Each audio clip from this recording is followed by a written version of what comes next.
Good morning. I'm Mickey Zeta, and I've got my little cup of coffee here. I hope you've got a cup of coffee and you're joining me this morning for Live in Your Power. Live in your power. Man, that is such a, well, I was going to say it's a powerful statement, but I just think it's a great statement, and I think it matters, especially this time of year. You know, here we are, it's Christmas time. You can see my tree in the background. We finally got the tree up. So for a few weeks, probably, this is what I'm going to use if I can work the lighting out. I'm kind of in a lot of shadows, it looks like, but that's okay. I'm glad to be here. So welcome to Live in Your Power. And what I'm talking about today is insist on being yourself. Insist on being yourself. You know, especially this time of year, it's easy to try to be somebody that other people want us to be in order to get along, in order not to cause waves, in order to get along with family and friends or whatever. But it's never worth it. It's never worth giving up yourself or becoming someone you're not, or being kind of that person who is, if you're with your country western friend, then you're country western, and if you're with your sophisticated business friend, then you're sophisticated business, and if you're with your sister, you're somebody completely different.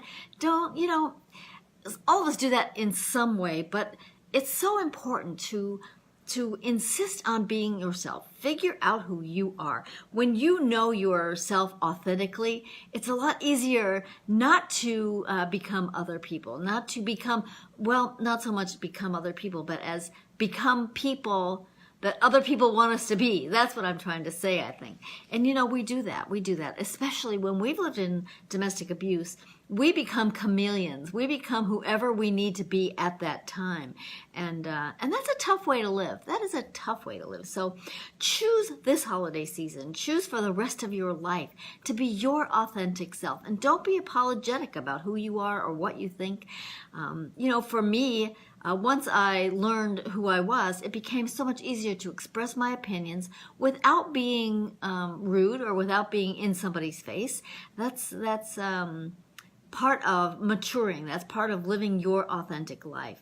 So what I'm going to talk to you about a little bit is sometimes it pays to morph into someone else. When I first got into business after I was divorced, I became a friend of mine who was she was very businesslike. She dressed professionally. She spoke her mind. She was very clear. So when I needed to do that, I morphed into her. I just thought in my head, okay, now I'm going to be Doris. Now I'm going to be Doris, and I'll handle this better.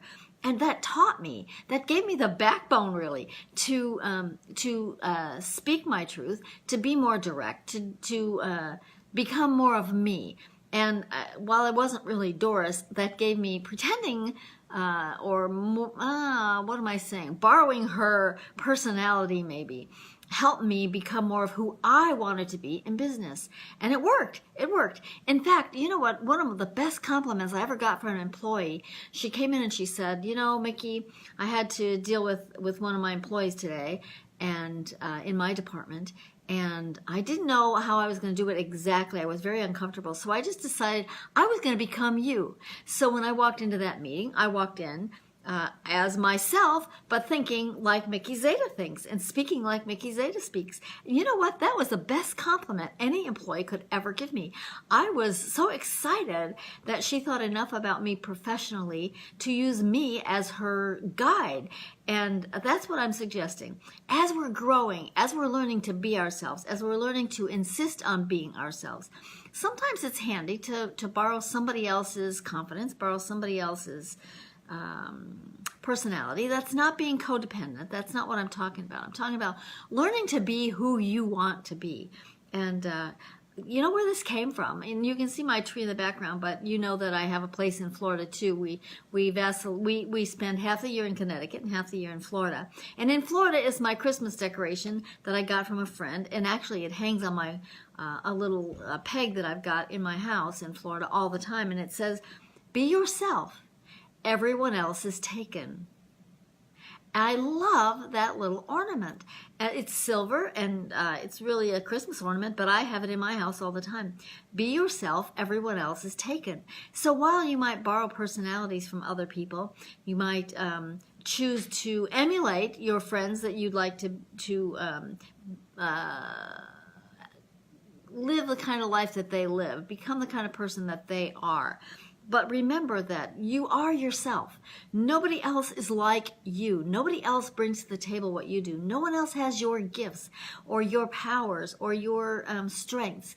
So hang on to who you are. Don't let that go away. But use kind of pay attention to what other people are like and what parts of their personalities you like to borrow. Again, it's sounding a little codependent. That's not what I'm talking about at all. I'm talking about insist on being yourself, and in becoming yourself, you are an amazing woman. You are an amazing woman, and you've handled yourself so well in business and in other areas of your life. It's just in your personal life where we allow our abusers to mess with our minds and change around our... Well, I totally lost my personality. I was going to say change our personalities, but I lost mine. You've heard me say that at 53. I didn't know who I was. So insisting on being myself was something I had to really grow into. And I think next week on Live in Your Power, I'm going to talk about how I changed my name.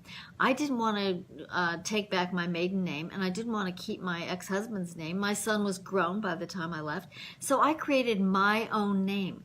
And I worked hard. I worked hard to become Mickey Zeta.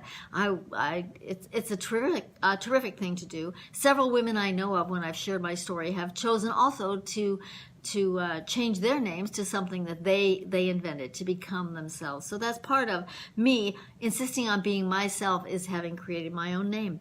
So Mickey's always been my name, but Zeta is the last name I chose. So I'm excited to be here for you today. I encourage you to live in your power, and don't let other people change you. Don't let other people insist on you being someone you're not through the holiday season. Stay yourself. Let that be your gift to yourself.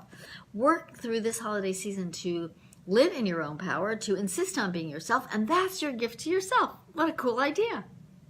I'm Mickey Zeta. You know that my website is still survivingabusenetwork.com, survivingabusenetwork.com. You can watch other live videos, listen to my podcasts. My podcasts are mostly interviews with other women. I say real live women sharing their real life stories of surviving domestic abuse, of thriving after domestic abuse, creating amazing, amazing lives. So all that's available on my website, survivingabusenetwork.com. survivingabusenetwork.com. Thanks. I'm Mickey Zeta. I'm glad to have you here. Have a wonderful, wonderful week. What's left of it? Today is Thursday, so you've got Friday and then the weekend. Have fun. I'll be back on Monday morning with Shatterproof Your Week. I'm Mickey Zeta. I'm so happy to have you here. Please go to my website. You're going to find all kind of cool stuff there. survivingabusenetwork.com. Thank you. Appreciate you being here. Bye.